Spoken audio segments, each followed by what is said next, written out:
আগরতলার অন্যতম হাসপাতাল আইজিএম হাসপাতালে সারপ্রাইজ ভিজিট করলেন রাজ্যের মুখ্যমন্ত্রী প্রফেসর ডক্টর মানিক সাহা। শনিবার এই হাসপাতাল পরিদর্শন করেছেন তিনি। সেখানে চিকিৎসকদের সাথে কথা বলেছেন। গোটা হাসপাতাল চত্বর এদিন ঘুরে দেখেছেন রাজ্যের মুখ্যমন্ত্রী professor doctor Manik Saha. IgM হাসপাতালের পাশেই অবস্থিত ডেন্টাল কলেজ পরিদর্শন করেছেন মুখ্যমন্ত্রী। সেখানেও অধ্যাপক অধ্যাপিকাদের সাথে কথা বলার পাশাপাশি ছাত্রছাত্রীদের সাথে মত বিনিময় করেছেন। এদিন আইজিএম হাসপাতালে সবকটি বিভাগ ঘুরে দেখেছেন মুখ্যমন্ত্রী।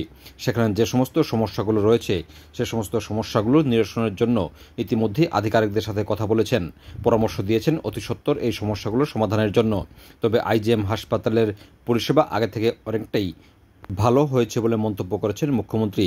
তবে ভালো শেষ নেই, আজকে যেটি ভালো আগামী দিনে সেটি মনে হবে আরও ভালো করা দরকার। সেই দৃষ্টিভঙ্গিতেই সরকার কাজ করবে বলে মন্তব্য করেছেন। হাসপাতালের চিকিৎসক, হাসপাতালের টেকনিক্যাল স্টাফ এবং রোগীদের সাথেও মত বিনিময় করেছেন। তিনি জানান, সম্পূর্ণ সারপ্রাইজ ভিজিট এটি। হাসপাতাল কর্তৃপক্ষকে আগে কোনো ধরনের ইনফরমেশন দেওয়া হয়নি ওনার এই ভিজিট সম্পর্কে।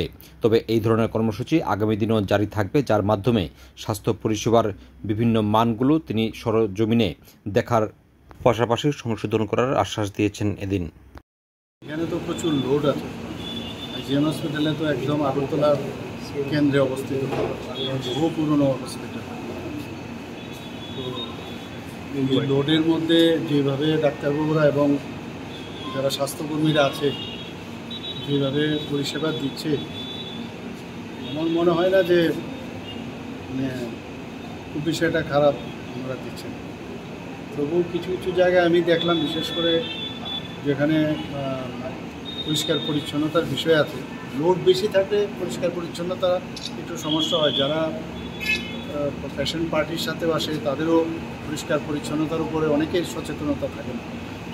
কিন্তু আমাদের সেইগুলো দেখতে হবে, যাতে কর্পোরেট সেক্টর থেকে কিন্তু আমাদের অনেক কিছু শেখার আছে। অথচ কর্পোরেট সেক্টরে যত পয়সা খরচ না করে এর 10 গুণ খরচ কিন্তু আমাদের সরকারি হাসপাতালগুলোতে খরচ হয়। আমি আজকে দেখে গেলাম বিষয়গুলো, এবং যেখানে যেখানে আমার চোখে পড়লো সেই ঘাটতিগুলো কীভাবে মেটানো যায় সেগুলো নিয়ে আমি বলবো বা সেই ডিরেকশন থাকবো। আসার উদ্দেশ্য এটাই। এবং আগের থেকে যতবার আমি এসেছি এখানে, আগের থেকে অনেক বেটার।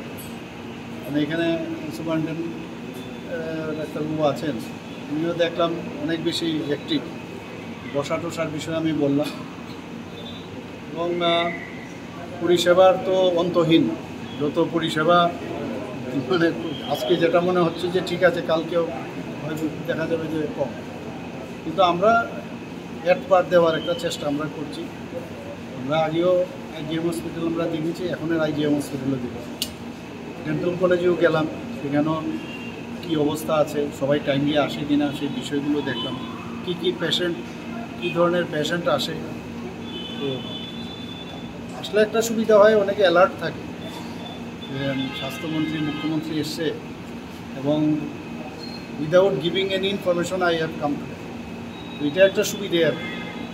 সবসময় তো সময় হয় না। তো আজকে ভাবলাম যে এখানে প্রায়োরি ইনফরমেশন দেইনি, কিন্তু সাডেনলি আমি ভিজিট করলাম। এতে করে বোঝা যায় যে কী কোন জায়গায় কী সমস্যা আছে। আদারওয়াইজ যদি আমি 100% হিসেবে আমি দেখি, তাহলে আমার মনে হয় 80% দেওয়া যায় না। আরও 20% যে খামতিগুলো আছে সেগুলো যদি আমরা কমপ্লিট করি তাহলে 100% দেওয়া যাবে। সমস্যা থাকবে, সমস্যা কীভাবে নিরসন করা যায় সেটা আমরা